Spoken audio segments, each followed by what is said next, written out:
Welcome back. President Trump speaking moments ago before leaving Washington for the NATO summit. The president responding to a potential violation of the ceasefire he brokered yesterday between Iran and Israel, saying both countries violated it.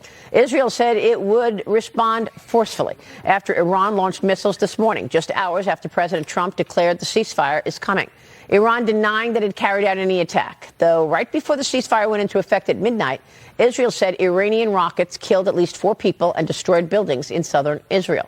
Joining me now is Texas Congressman August Pfluger, chairman of the Republican Study Committee and a member of the Homeland Security Committee. Mr. Chairman, thanks so much for being here. You're a former Air Force colonel, a F-22 fighter pilot. I want to get your take on the incredible move over the weekend, certainly, with the U.S. and those fighter pilots destroying the nuclear sites. But first, give us your sense of this ceasefire that President Trump brokered. Well, thanks for having me on this morning. It's a brilliant move, and the leverage that he created to get to this moment. Obviously, anything you do with Iran is not only trust but verify, but you also have to keep the pressure on. So I think that's something that President Trump is looking for. He means business. He doesn't want to see either side violating this ceasefire. So, let's assess, let's see what happened, and take it from there. But I think when you look at the world stage and you look at the importance of being able to see a denuclearized Iran, if you would have told the American people, in fact, the world this 6 to 8 months ago, this is what he promised to do. He promised to restore order. He promised to bring strength and peace as a result of that. And this is a great day to wake up in the world and know that we are on the way towards peace. We are on the way towards a denuclearized Iran. And I look forward to talking with you about what those airmen did, because it was true bravery. So, how are we supposed to trust that the ceasefire is in place when, when we think Iran may have violated it? President Trump is on Truth Social this morning saying, Israel, don't do it. Don't drop any bombs. You're going to be violating the ceasefire. Was this just the fog of war, or, should we just not trust Iran to keep a promise? Well, no, I don't trust Iran. And we do have to verify for sure. This is why myself and many others in the Republican Study Committee have offered the maximum pressure campaign and legislation, which is to make sure that every aspect, whether it's economic, diplomatic, military, is maximized to keep the pressure on them. But I think, yes, let's take a deep breath and see if it is the fog of war, and we'll know very quickly. And the Israeli approach is to not take things like this lightly. So if they do feel threatened, if the ceasefire was broken, or if Iran strikes back, retaliates, and breaks it in the coming days, we will know very quickly, and that'll put us in a new situation. And I do not think President Trump will take that lightly at all. So what about those stealth bomber pilots? You have to know what they were feeling as they were in the middle of, partly a decoy. And it was incredible discipline, no leaks whatsoever. The Iranians didn't know what happened until our pilots were on their way back. How would you assess what just took place Saturday night? It's an incredible moment for air power to have 125 airplanes join up in the sky at precise timing. We're talking within a minute, plus or minus a minute. Very minimal communications to go in and to carry out a very complex mission where they drop these penetrating weapons. My perspective is I know it from the F-22 side, the aircraft that is there to ensure that no enemy fighters can attack the B-2s, that the B-2s and the bombers can make sure that their weapons get onto the target on time.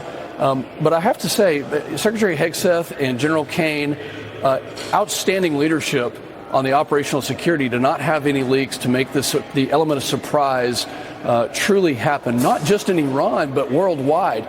That is quite a feat. But President Trump did something just a couple of months ago. He reinitiated the F-47 program, something that President Biden had canceled. How important this is cannot be understated. We have to continue to go as fast as possible. In fact, I am calling in this reconciliation package for a doubling of the Air Force funding to make sure that the F-47 can be purchased, to get the rest of the weaponry and the technology done quickly, because we don't know what's around the corner, but we do know this. Air power is a deterrent. Air power can, by itself, like we saw, achieve objectives like it did in Iran, the denuclearization. We have to continue to focus on that. And unfortunately, for the past 4 years, Biden completely ignored it. Thankfully, President Trump has reinitiated this, and it started with the F-47, but we have to go further. Yeah, I mean, it's funny because I was looking at the history of various presidents, and you had everybody from George Bush to, Bush 41, 43, Hillary Clinton as Secretary of State, Bill Clinton. Everybody said something about how Iran cannot have a nuclear weapon. And then here, President Obama, everybody, all the last several presidents said it. And here you have President Trump coming in and doing something about it. Here's the president on what took place. Watch this. Iran will never rebuild its nuclear. From there? Absolutely not. That place is under rock. That place is demolished. The B-2 pilots did their job. They did it better than anybody could even imagine. They hit late in the evening. It was dark with no moon, and they hit that target with every one of those things, and that place is gone. Incredible. Meanwhile, we all are watching the fallout. And, Congressman, you've got major U.S. cities on high alert after Iran launched missiles at American Air Base in Qatar yesterday. So, they're doing whatever they think they could do. A senior Border Patrol source told Fox that more than 1,500 Iranian nationals were caught at the southern border during the Biden administration. Over 700 of them were released into the interior of America. I'll be speaking with White House border czar Tom Homan coming up in the next hour, so we'll get more clarity on this. Tom Homan, of course, overseeing all of this on immigration policy. But, Mr. Chairman, you introduced a bill to keep foreign adversaries and terrorist sympathizers out of America. How can you do it? How will that be successful? Well, first off, you have to actually have a secure border, which we do now because we have a president who's willing to enforce the laws. But this is a question I continue to ask Mayorkas and all the cronies that let millions of people into our country illegally, many of whom we have no idea where they are. But the main question was, do you have people inside the United States that match the terror watch list that we don't know where they are? And the answer to that was yes. And that's what we're really worried about here, is not just the people that were released into the country. Yes, they pose a threat as well. And obviously we've seen that has resulted in attacks inside the country. But what about those that we don't know where they are, that slip through the cracks? And that's the danger of not having a secure border. So, yes, I introduced legislation, but the bigger approach here is working with the administration, working with Mr. Homan, Secretary Noem, and others to go find those people and to make sure that they never can harm the United States, because we know that they have the intent. They have demonstrated that time and again. By the way, Congressman, of course, your district is arguably the best capacity for oil and gas drilling in America. Do you think we will see more of President Trump's agenda as it relates to energy in the second half of the year? I mean, we've been so dominated by geopolitics and the big, beautiful bill. Are you expecting more from the energy part of the agenda to materialize later this year? Well, I am, and thank you for asking that, Maria. And I think it really depends on passing this one big, beautiful bill. We have to get this done on time. We have to give confidence back to the investment environment there. You and I have talked about it. I mean, 65 to 85 really is the range of pricing for oil that we need in order to continue to produce American oil. We don't want Iranian oil. We don't want Venezuelan oil. But I do think that the energy agenda is going to kick back into high gear, and you're going to see manufacturing come back. You're going to see American jobs come back. I mean, all of these things are really contingent on what we do here. Proud to have passed it in the House. Now it's time to get it through the Senate. We want it to come back looking very similar to what we passed. Yeah, well, and you think that'll happen by July 4th?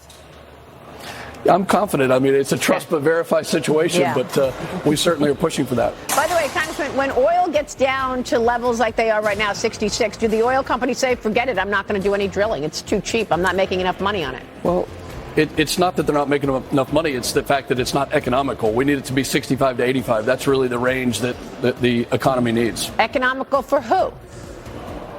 It's to extract the oil, the technology, it takes a certain price. Yeah. Congressman, it's good to see you this morning, sir. Thank you. Thank you. August Pfluger joining us on Capitol Hill. We're staying on the breaking news all morning long. Quick break.